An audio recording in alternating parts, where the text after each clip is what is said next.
আসসালামু আলাইকুম। তো কি অবস্থা তোমাদের পড়াশোনার প্রিয় শিক্ষার্থীবৃন্দ? তোমরা আজকে দেখতেছো আমরা ইলেকট্রন বিন্যাস টপিকটি নিয়ে ক্লাসের জন্য প্রস্তুতি নিচ্ছি। তো তোমরা অনেকে বলছো যে ইলেকট্রন বিন্যাস নিয়ে ক্লাস নিতে। তো আমি আগের ক্লাসে পারমাণবিক সংখ্যা মুখস্থ করার জন্য তোমাদেরকে 30টি পারমাণবিক সংখ্যা মুখস্থ করার জন্য দিয়েছি পরমাণু। তো আমি অবশ্যই জানি যে তোমরা এগুলো মুখস্থ করছো। তো আজকে আমরা শুরু করতেছি ইলেকট্রন বিন্যাস দিয়ে। তো তোমরা অবশ্যই সকলে জানো যে ইলেকট্রন বিন্যাসের নিয়ম অনুযায়ী শুরুতে আছে হাইড্রোজেন, যার পারমাণবিক সংখ্যা হচ্ছে 1। অবশ্যই জানো তোমরা, কারণ আমার নেক্সট ক্লাসটা যারা দেখো না তারা নেক্সট ক্লাসটা দেখে নিবা। তো হাইড্রোজেনের পারমাণবিক সংখ্যা হচ্ছে 1। তো আমরা ইলেকট্রন বিন্যাস করার জন্য আমাদের প্রথমত যা করতে হবে, আমাদের ইলেকট্রন বিন্যাস মানে কি? ইলেকট্রন বিন্যাসটা মানে হচ্ছে ইলেকট্রনকে ভাগ করা, পারমাণবিক সংখ্যাটাকে ভাগ করা, যে কোন কক্ষপথে বা অরবিটালে কয়টা ইলেকট্রন যাবে তা ভাগ করা। তো তোমরা দেখতেছো যে আমি একটা রুল দিচ্ছি, তোমরা একটু ফলো করো। ইলেকট্রন বিন্যাসের নিয়ম অনুযায়ী হচ্ছে 1s, তারপরে হচ্ছে 2s, 2p, 1s। এই 1s হচ্ছে একটা অরবিটাল, 2s হচ্ছে দুইটা অরবিটাল, এটা হচ্ছে একটা অরবিটাল যেটা হচ্ছে 1s। এই 2s হচ্ছে দ্বিতীয় শক্তি স্তর হচ্ছে 2s, আর 2p দুইটা অরবিটাল। এই তৃতীয় শক্তি স্তর আসি আমরা 3s, 3p আর হচ্ছে 3d, তিনটা। তৃতীয় শক্তি স্তর হচ্ছে তিনটা অরবিটাল। চতুর্থ শক্তি স্তর আসি আমরা, চতুর্থ শক্তি স্তর হচ্ছে 4s, 4p,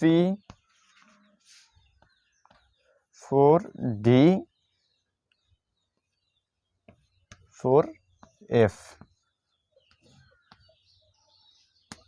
তো চতুর্থ শক্তি স্তর হচ্ছে 4টা। তো আমরা আবার আসি, প্রথম শক্তি স্তর হচ্ছে 1s, দ্বিতীয় শক্তি স্তর হচ্ছে 2s আর 2p, তৃতীয় শক্তি স্তর হচ্ছে 3s, 3p, 3d, তিনটা। 4s হচ্ছে চতুর্থ শক্তি স্তর হচ্ছে 4s, 4p, 4d, 4f। তো আমরা এবার জানবো যে এই এস অরবিটালটার ভিতরে কয়টা ইলেকট্রন প্রবেশ করে। এস অরবিটাল আমরা এখানে দেখাচ্ছি তোমাদেরকে, ইলেকট্রন বিন্যাসটা আমরা পরে করছি। তো তোমরা দেখো, খুব মনোযোগ সহকারে দেখো। ইলেকট্রন বিন্যাস কেমিস্ট্রির জন্য খুবই গুরুত্বপূর্ণ একটা টপিক। তো আমরা দেখি এস অরবিটালের সর্বোচ্চ ইলেকট্রন সংখ্যা ধারণ ক্ষমতা হচ্ছে 2, পি অরবিটালে ইলেকট্রন সর্বোচ্চ ধারণ ক্ষমতা হচ্ছে 6টা, ডি অরবিটালে ইলেকট্রন সর্বোচ্চ ধারণ ক্ষমতা হচ্ছে 10টা, এফ অরবিটালের সর্বোচ্চ ইলেকট্রন ধারণ ক্ষমতা হচ্ছে 14টা। তো এই এস, পি, ডি, এফ এই কয়টা দিয়ে আমরা 30টা মৌলের ইলেকট্রন বিন্যাস করবো আজকে। তোমরা খুব মনোযোগ সহকারে ক্লাসটা দেখবা।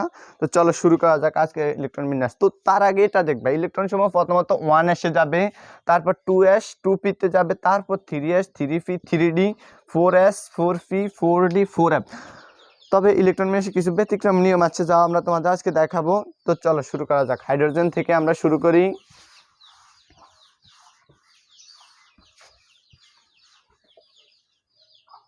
তো হাইড্রোজেন,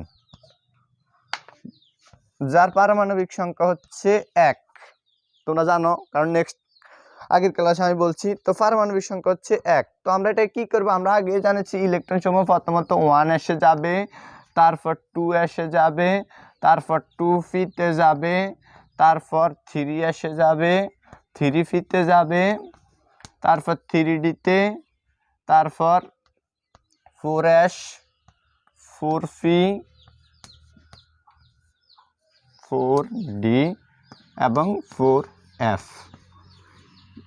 যদিও আরো অনেক ইলেকট্রন বিন্যাস আছে 118টা পর্যন্ত, এই এফ পর্যন্ত, কিন্তু 4, 5, 6, 7 শুধুমাত্র এটার পরিবর্তন হবে।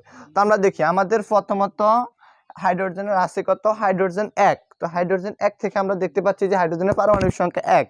তার মানে কি, আমরা 1s এর সর্বোচ্চ ইলেকট্রন ধারণ ক্ষমতা হচ্ছে 2। তো আমরা কিন্তু প্রথমত 1s দিয়ে শুরু করব, যত যাইতে পারি আমাদের পারমাণবিক সংখ্যা যত বেশি তত আমরা আগাবো।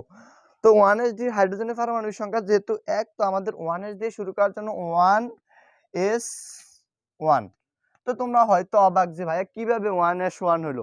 তো 1s1 হওয়ার মূল কারণ হচ্ছে হাইড্রোজেনের পারমাণবিক সংখ্যা হচ্ছে 1, 1s। আমরা প্রথমত এই 1s দিয়ে শুরু করে 4s পর্যন্ত যাব। তো 4s, 1s এ 1s1, কারণ এটা হচ্ছে 1s1 লেখার কারণ হচ্ছে হাইড্রোজেনের পারমাণবিক সংখ্যা 1। তোমাদের আমি আগে বলতেছি ইলেকট্রন বিন্যাসটা মানে হচ্ছে ইলেকট্রনকে ভাগ করে দেওয়া। এই যে হাইড্রোজেনের পারমাণবিক সংখ্যাটা 1, এটাকে আমরা বিভিন্ন কক্ষপথে ভাগ করব। তো কক্ষপথে ভাগ করার জন্য আমাদের প্রথমত ফার্স্ট নিয়ম হচ্ছে এই সূত্রটা, যেটা তোমরা অবশ্যই আমি বোর্ডে লিখছি। এই যে 1s দিয়ে শুরু করব আমরা। এই ইলেকট্রন সমূহ প্রথমত 1s দেবো, 2s এ দেবো। যদি থাকে তাহলে আমরা একবারে f পর্যন্ত 4f পর্যন্ত যেতে পারি। কিন্তু আমাদের এই জায়গায় ইলেকট্রন সমূহ আছে একটা, ইলেকট্রন সমূহ আছে ওটা একটা।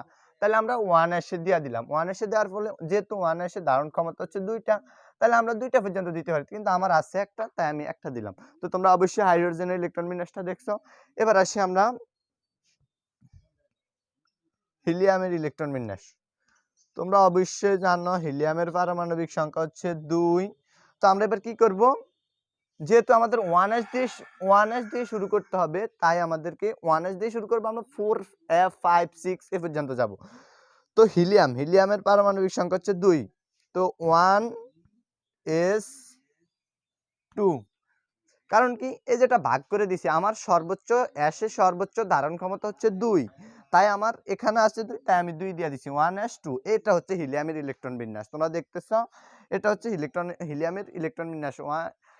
হিলিয়ামের পারমাণবিক সংখ্যা হচ্ছে কত, 2, তাই আমরা এটা ভাগ করে দিছি কি 1s2।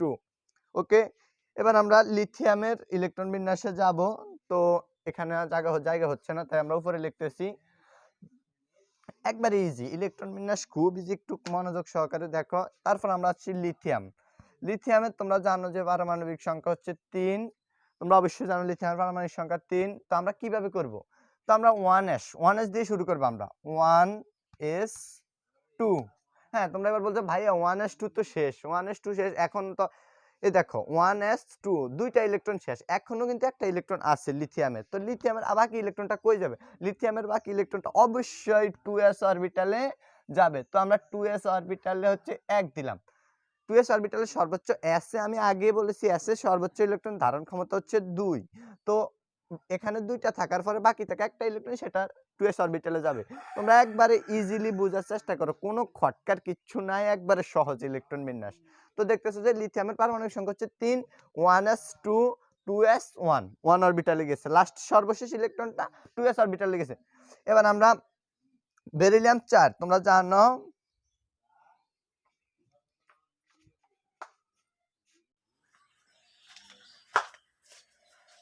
তো আমরা এবার বেরিলিয়ামের ইলেকট্রন বিন্যাস করব। তোমরা একটু কেয়ারফুলি ভাবে খেয়াল করো। বেরিলিয়াম Be, তোমরা জানো বেরিলিয়ামের ইলেকট্রন পারমাণবিক সংখ্যা হচ্ছে 4। তো আমরা এবার কিভাবে করব দেখি। আমরা জানি প্রথমত আমরা 1s দিয়ে শুরু করব, তারপর হচ্ছে 2s, মানে 1s ফিল আপ করে 2s এ প্রবেশ করব। আমরা 2p তে প্রবেশ করব, তারপর 3s 3p 3d, তারপর 4s 4p 4d 4f এ প্রবেশ করব। ওকে, তো এবার আমরা আসি বেরিলিয়াম হচ্ছে 4। বেরিলিয়াম 4 হলে আমরা কি করব, আমরা প্রথমত 1s দিয়ে প্রবেশ করব, 1s। তো 1s হচ্ছে বেরিলিয়াম যেহেতু 4, তা আমার 1s আমি দিতে পারবো দুইটা, আপার লিমিট আর লোয়ার লিমিট। যে বিষয়টা হচ্ছে আমার 1s আমি দিতে পারবো দুইটা, তাই আমি 1s এর দুইটা দিয়ে ফিল আপ করে দিলাম 1s2। যেহেতু 4 থেকে 2 যাওয়ার পর আর থাকে 2। এবার আমি কি করব, তারপর আসি আমরা 2s এ প্রবেশ করতে হবে আমাদেরকে। 2s এ প্রবেশ করার পর 2s এ সর্বোচ্চ ইলেকট্রন ধারণ ক্ষমতা আসে কত, যেহেতু 2, তাই আমি এখানেও 2 দিলাম। এই 2 এই 2 4, যে তাই পারমাণবিক সংখ্যা বেরিলিয়ামের ইলেকট্রন বিন্যাসটা শেষ। যেহেতু ইলেকট্রন বিন্যাসের যোগফলের সমান পারমাণবিক সংখ্যা হয়েছে, তাই ইলেকট্রন বিন্যাসটা ওকে। যে দেখো তোমরা 1s2 2s2 চারটা। ওকে, এবার আমরা তার পরবর্তীতে ইলেকট্রন বিন্যাস করব। তারপরে কি আছে, তারপরে হচ্ছে বোরন। বোরন হচ্ছে কত, 5। তোমাদেরকে আমি আগের ক্লাসে বলছি বোরন হচ্ছে 5। তো এবার আমরা এটা কি করব, আমরা প্রথমত আগের মতো বোরন 5 এর 1s দিয়ে শুরু করব। আমরা 1s2 দিয়ে শুরু করব, 2s, তারপর হচ্ছে 2s2, চারটা দিয়ে দিলাম। এখানে দুইটা, এখানে দুইটা, চারটা। তারপরে ইলেকট্রনটা কোথায় যাবে ভাইয়া, তারপরে ইলেকট্রনটা যাবে 2p অরবিটালে। তো আমরা জানি এই যে 1s2 2s2 চারটা গেছে, যেহেতু ফার্স্টটা, তাহলে আরেকটা ইলেকট্রন আছে, হচ্ছে 2p1 2p1। দেখো তোমরা এই দুইটা চারটা আর একটা পাঁচটা, তো তোমরা এই ক্রমটা মনে রাখবা 1s, তারপর হচ্ছে 2s 2p, 3s 3p 3d, 4s 4p 4d 4f।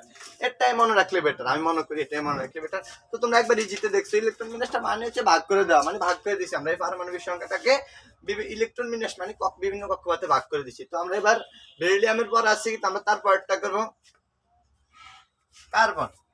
তোমরা অবশ্যই জানো কার্বনের পারমাণবিক সংখ্যা হচ্ছে 6। তো আমরা দেখতেছি কার্বনের ইলেকট্রন বিন্যাসটা কিভাবে করা যায়। 1s2 2s2 2p। এবার দেখো এখানে 1s দুইটা শেষ, 2s দুইটা শেষ, 4টা ইলেকট্রন দিয়ে দিছি অলরেডি, আমি 4টা ইলেকট্রন দিয়ে দিছি। আর থাকে কয়টা? আর থাকে কয়টা? দুইটা, যেহেতু 6 আর থাকে দুইটা, তো 2p2। তোমরা অবশ্যই দেখতেছো যে এই যে 1s2 2s2 2p2 2 4 6। ওকে, তারপর আসে কি, এটা অবশ্যই বুঝছো তোমরা। তারপরে মূলটা আমরা দেখতে পাই, তারপরে এখানে জায়গা হচ্ছে না, আমি উপরে লিখতেছি আবার, দেখো তোমরা। তারপরে মূলের পারমাণবিক সংখ্যা, তারপর হচ্ছে নাইট্রোজেন। তোমরা অবশ্যই জানো নাইট্রোজেনের পারমাণবিক সংখ্যা হচ্ছে 7, অবশ্যই জানো কারণ বলছি আমি। তো দেখো নাইট্রোজেন হচ্ছে 1s2 2s2 2p। দেখো নাইট্রোজেনের পারমাণবিক সংখ্যা হচ্ছে 7, এখানে দিলাম দুইটা, এখানে দিলাম দুইটা, 4টা। আর থাকে 3, আমি 3 কিভাবে দিব? 2p3, কারণ আমি অবশ্যই জানি আমার পিতে সর্বোচ্চ ইলেকট্রন ধারণ ক্ষমতা হচ্ছে 6, আমি 6টা পর্যন্ত পিতে দিতে পারবো, আমি 6টা পর্যন্ত পিতে দিতে পারবো, কারণ আমার পিতে সর্বোচ্চ ইলেকট্রন ধারণ ক্ষমতা হচ্ছে 6। তো এটা আমি মুছে দিচ্ছি। তো দেখো তোমরা 2p3। তারপর আমরা আসি অক্সিজেন। অক্সিজেনের পারমাণবিক সংখ্যা হচ্ছে 8, তোমরা অবশ্যই জানো। এবার আমরা 8টা কিভাবে ইলেকট্রন বিন্যাস করি, তোমরা হয়তো দেখে ভয় পেয়ে যেতেছো যে 8, কিন্তু এটা ইজি, খুব ইজি, একবারে খুব ভালো করে দেখো। 1s2 2s2 2p কি কয়টা হবে? এখানে হচ্ছে 2 4, 4টা দেয়া শেষ, আর থাকে কয়টা? 4টা, 2p4। ওকে, অবশ্যই তোমরা বুঝছো, কারণ আমার এখানে বোঝার চেষ্টা করি একটু, তোমাদের এটা নিয়ে একটু ঝামেলা হতে পারে, যেহেতু এটা নতুন। 2p অরবিটালে আমার সর্বোচ্চ ধারণ ক্ষমতা, ফিতে সর্বোচ্চ ধারণ ক্ষমতা হচ্ছে, ফিতে হচ্ছে 6। তো ফিতে যদি আমার 6 হয়, তাহলে আমি 6টা ইলেকট্রন দিতে পারবো, দিলে পি নিতে পারবে 6টা পর্যন্ত, তার বেশি নিতে পারবে না। তো আমার 4, তো 2p4। ওকে, তাহলে এটা এই অক্সিজেনের টার্ট এভাবে 1s2 2s2 2p4, ঠিক আছে। ওকে, তারপর দিকে আমরা আগাই।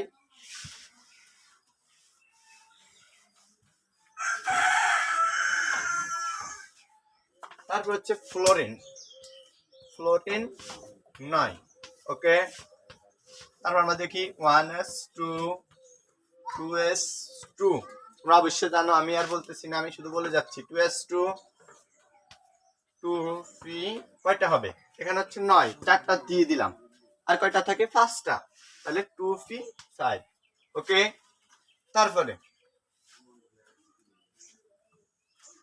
নিয়ন, নিয়নের পারমাণবিক সংখ্যা হচ্ছে 10। আমরা দেখতেছি নিয়ন 1s2 2s2